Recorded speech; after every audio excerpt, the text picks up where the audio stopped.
বেশি কষ্ট পেলে মানুষ চুপ হয়ে যায় কেন জানেন? একসময় যে মানুষটি সবচেয়ে বেশি কথা বলতো সেই মানুষটি হঠাৎ করে চুপ হয়ে যায়। কিন্তু কেন জানেন? সব কষ্ট মানুষ প্রকাশ করতে পারে না।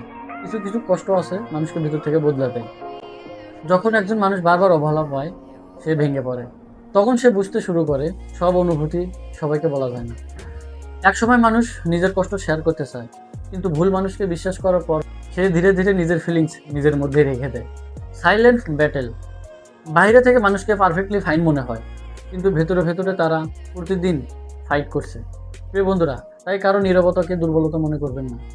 কখনো কখনো নীরব থাকা মানুষটার ভেতরে সবচেয়ে বেশি ঝড় চলে।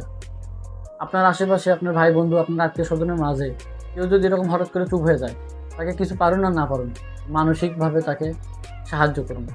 সবাই নিজের কষ্ট দেখাতে পারে না। কিছু কিছু মানুষ হাসির আড়ালে সব কিছু লুকিয়ে রাখে। প্রিয় বন্ধুরা, দেখা হচ্ছে নতুন কোনো ভিডিওতে। ভালো থাকবেন, সুস্থ থাকবেন। আল্লাহ হাফেজ।